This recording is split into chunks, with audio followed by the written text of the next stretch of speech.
বিশ্বের অন্যতম বিখ্যাত জাহাজ টাইটানিকের কাহিনী যেন শত বছর পরেও মানুষের হৃদয়ে অমর।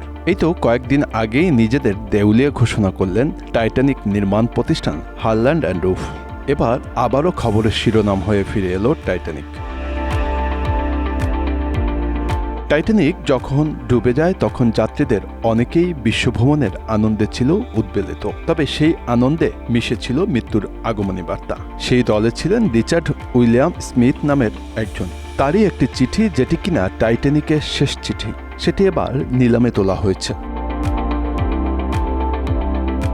1912 সালের 10 এপ্রিল ব্রিটিশ যাত্রীবাহী জাহাজ টাইটানিক রওনা হল যুক্তরাজ্যের সাউদাম্পটন থেকে যুক্তরাষ্ট্রের নিউ ইয়র্কের উদ্দেশ্যে।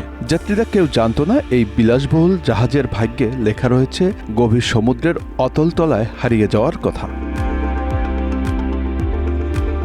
15 এপ্রিলে সেই ট্র্যাজেডির দিন এসে পৌঁছার ঠিক 3 দিন আগে রিচার্ড উইলিয়াম স্মিথ তার বন্ধু অলিভ ডাকিনের উদ্দেশ্যে একটি পোস্টকার্ড লিখেছিলেন।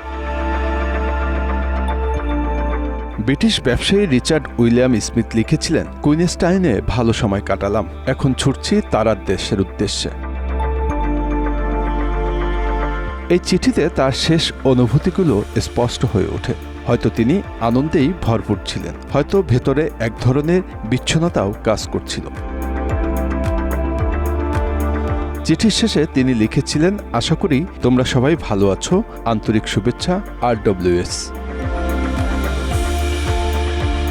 স্মিথ ছিলেন একজন সফল চা ব্যবসায়ী। যুক্তরাষ্ট্রে তার বেশ কিছু ব্যবসায়িক যোগাযোগ ছিল। তিনি টাইটানিকে ছিলেন তার পরিবারের ঘনিষ্ঠ বন্ধু মিসেস নিকোলাসের সঙ্গে। স্মিথের এই চিঠি যেন একটি জীবন্ত স্মৃতি, যে স্মৃতি আমাদের নিয়ে যায় সেই মহাকাব্যিক ট্র্যাজেডির প্রাক্কালে। এই ঐতিহাসিক পোস্টকার্ডটি উঠছে যুক্তরাজ্যের হেনরি অন্ড্রিজ অ্যান্ড সনের নিলামে। নিলাম প্রতিষ্ঠানের ব্যবস্থাপনা পরিচালক অ্যান্ড্রু অন্ড্রিজ বলেন, এটি খুবই শক্তিশালী এবং আবেগপ্রবণ একটি বস্তু, কারণ এটি মিস্টার স্মিথের শেষ লেখা জিনিসগুলোর মধ্যে একটি। পোস্টকার্ডটি পাঠানো হয়েছিল আয়ারল্যান্ডের কর্ক শহর থেকে, যা টাইটানিকের যাত্রাপথের শেষ যাত্রাবিন্দু ছিল। এটি যেন এক অমূল্য স্মৃতি, সেই সময়ের সাক্ষ্য বহনকারী। আশা করা হচ্ছে এই পোস্টকার্ডটি নিলামে উঠবে 10,000 পাউন্ডের মতো, যা প্রায় $13,000। এটি শুধু একটি পোস্টকার্ড নয়, এটি একটি জীবন্ত ইতিহাস।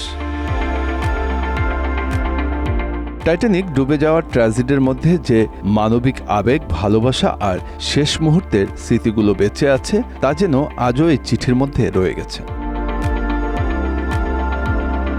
টাইটানিকের সেই যাত্রায় 1500 জনের বেশি মানুষ তাদের জীবন হারিয়েছিল। স্মিথ ছিলেন সেই সব সাহসী মানুষদের একজন, যিনি ভবিষ্যতের দুঃস্বপ্ন আগেই নিজের অনুভূতিগুলো রেখে গিয়েছিলেন তার বন্ধু অলিভ ডাকিনের কাছে। এই পোস্টকার্ডে যেন বন্দী রয়েছে সেই সময়ের একটি অংশ, একটি আবেগের ছোঁয়া।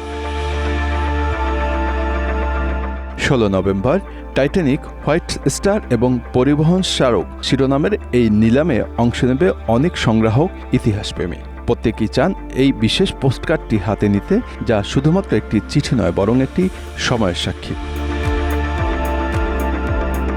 টাইটানিকের গল্প কখনো শেষ হবে না। এই চিঠিটি যেন সেই কাহিনীরই একটি অংশ, একটি ইতিহাসের অনন্য স্রোত, যা প্রজন্মের পর প্রজন্ম ধরে আমাদের মনে থাকবে। Bangla affairs news desk.